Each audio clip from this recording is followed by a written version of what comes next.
সুপ্রভাত বন্ধুরা। তো দেখো আজকে আমরা যাচ্ছি জয়রামবাটি। তো আজকে জয়রামবাটি যাচ্ছি আমরা। তো কি আছে সবটাই তোমাদের সাথে শেয়ার করব, তোমরা ভিডিওটা পুরোটা দেখতে থাকো।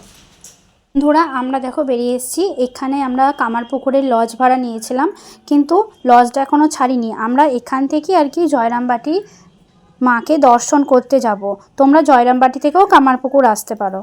আমরা কিন্তু টোটো বা অটো ধরবো না, এখানে 1 ঘন্টার অন্তর অন্তর বাস আছে। বন্ধুরা দেখো আমরা ওখানে বাস স্ট্যান্ডে ছিল, বাস স্ট্যান্ডে নামলাম। নামার পর কিন্তু আমরা হেঁটে যাচ্ছি, কারণ এখান থেকে বেশি দূরে নয়। আর আমরা কামারপুকুর থেকে বাস ধরে নিয়েছিলাম, বাসের ভাড়া ছিল 10 টাকা। আমরা কিন্তু বাসে ফাঁকা বাস, সকালে 7টায় বাসটা ছিল। তো আমরা বাসটা ধরে নিয়েছিলাম 7টার সময় কামারপুকুরে। ওখান থেকে কিন্তু আমরা জয়রামবাটি চলে এলাম মাত্র 10 টাকায়। তোমরাও কিন্তু চলে আসতে পারো। তারপরে একটু সামান্য হেঁটে যেতে হবে, আমরা হেঁটে যাচ্ছি। তো চলো তোমাদেরকে সবটাই শেয়ার করব, তোমরা দেখতে থাকো।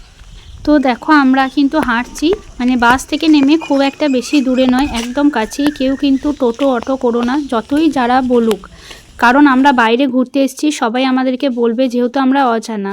সুতরাং এই ভুলগুলো করো না। তোমরা বাসেও আসতে পারো কামারপুকুর থেকে জয়রামবাটি মাত্র 10 টাকায়, খুব সুন্দরভাবে ভালোভাবে। আমরা সকালের দিকে বেরিয়েছিলাম, 7টায় বাস ধরেছিলাম। 1 ঘন্টা অন্তর অন্তর কিন্তু বাস আছে। আর দেখো চলে এসেছি মায়ের মন্দিরে। তো মায়ের মন্দিরে এসেছি, এখানেও কিন্তু ফোন নিয়ে ঢোকা যাবে না, মানে ফোন তোমার ব্যাগে থাকবে, কোথাও রাখতে হবে না, কিন্তু ফোন ছবি তোলা অ্যালাউ নেই, মানে ছবি তোলা যাবে না। ফোনটা তোমার কাছেই রাখতে পারো, কিন্তু ছবি তোলা যাবে না। সুতরাং আমি তোমাদেরকে ভিডিও করে দেখাতে পারবো না ভেতরটা, যতটা পারবো বাইরে থেকে তোমাদেরকে দেখানোর চেষ্টা করব। আমরা চলে এলাম কিন্তু মায়ের মন্দির। তো বন্ধুরা দেখো আমরা চলে এলাম আমোদর ঘাট। এখানে মা শারদা তাদের ভাইদের নিয়ে আর কি স্নান করতে আসতেন। তো তোমরা মন্দির থেকে টোটো করেও আসতে পারো, আর যারা হাঁটতে ভালোবাসো অবশ্যই হেঁটেও চলে আসতে পারবে। তো দেখো চারিদিকে দেবদারু গাছ, আর ওই পেছন দিকে আর কি মায়ের আসল মন্দির যেটা দেখা যাচ্ছে দূরে। তো চলো ভেতরে যাই। সব জায়গাতে তো ফোন এলাও নেই, তো দেখি যদি পারি চেষ্টা করব তোমাদের সব কিছু শেয়ার করার। তো দেখো চলে এলাম আমরা মায়ের সেই আমোদর নদী। তো এই নদী দেখো এখানে দেখা যাচ্ছে নদী যাচ্ছে। হয়তো নদীর জলটা আর সেইভাবে পরিষ্কার পরিচ্ছন্ন আগেকার দিনের মতো নেই, কিন্তু এই সারদা কানন যেটা আছে ভেতরটা কিন্তু খুব সুন্দর। এখানে ফোন অ্যালাউ আছে, তোমাদেরকে পুরোটা আমরা ঘুরিয়ে দেখাবো। তোমরা যে কেউ মন করলে কিন্তু অবশ্যই চলে আসতে পারো। আর যদি জয়রামবাটি আসো অবশ্যই এখানটা ঘুরে যেও, খুব সুন্দর জায়গা। জয়রামবাটির মন্দির থেকে কিন্তু টোটো বা অটো করে নিতে পারো, কারণ হাঁটা পথটা অনেকটাই। আর যদি মাঠের পেছন দিকটা, মানে মন্দিরের পেছন দিকটা করে মেঠো পথে আসতে পারো, তাহলে কিন্তু অনেকটাই কাছে। তো দেখো আমরা চলে এসেছি এই সারদা কাননের ভেতরে। পুরো বাগান, পার্কের মতো আর কি, যেটাকে বলে ফুল বাগান দিয়ে সব কিছু দিয়েই অনেক কিছু সাজানো। তো চলো তোমাদেরকে সবটাই শেয়ার করব, তোমরা ভিডিওটা দেখতে থাকো। আর কেমন লাগলো অবশ্যই জানিও, পাশে থেকো। তো এই সারদা কানন যেটা এখন তৈরি হয়েছে, তখন তো এরকম ছিল না। তখন শুধু এখানে নদী ছিল আর এই মন্দিরটা ছিল। এই মন্দিরটাও কিন্তু এত ভালোভাবে এখানে প্রতিষ্ঠিত ছিল না।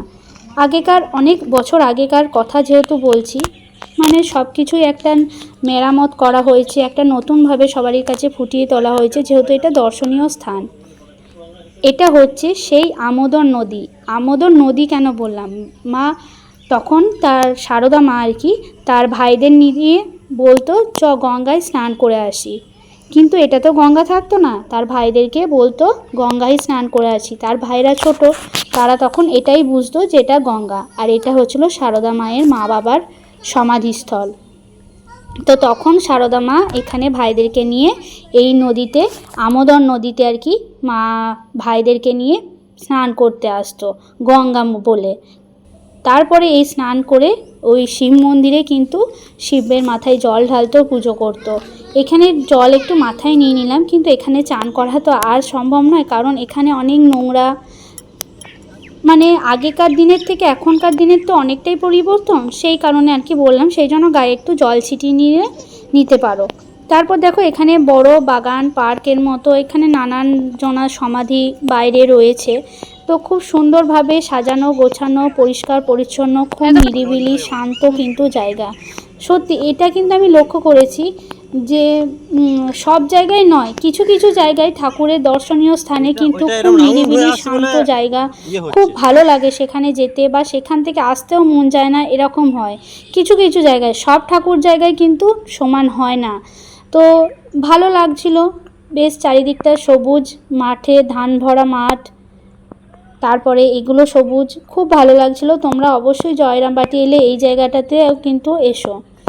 তো তারপরে তোমাদেরকে দেখাবো এখানে মা শারদার কিছু চিত্র কিন্তু ফুটিয়ে তোলা হয়েছে। মা শারদার কিছু চিত্র বলতে মা শারদা রামকৃষ্ণর মানে বিবাহিত জীবন, রামকৃষ্ণের বিবাহের আগের জীবন, রামকৃষ্ণ থেকে মা শারদা অনেকটা বয়সের বড় ছিল। শারদা মানে মণি ছোট ছিল, রামকৃষ্ণদেব বড় ছিল, অনেকটাই বড় ছিল। তো তাদের নানা রকম চিত্রকলা কিন্তু এখানে ফুটিয়ে তোলা হয়েছে।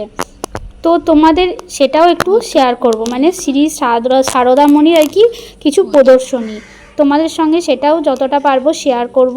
তো দেখো এখানে ছবির মাধ্যমে কিন্তু নিচে নিচে লেখা আছে, পড়তেও খুব ভালো লাগছিল, মানে সত্যি অবাক করা কাণ্ড, মানে ব্যাপার, এখানে কিন্তু অনেক কিছুই ছিল। দেখো এখানে চিত্রগুলো কিন্তু ফুটিয়ে তোলা হয়েছে সমস্ত কিছুই। তো সবটা তো একবারে পড়ে ভিডিওতে দেওয়া সম্ভব নয়, যেটুকু পারলাম তোমাদের সাথে শেয়ার করার চেষ্টা করলাম। আজকের ভিডিওটা এখানেই শেষ করলাম। কেমন লাগলো অবশ্যই জানিও। আবার আসবো অন্য কোনো দিন অন্য নতুন ভিডিও নিয়ে।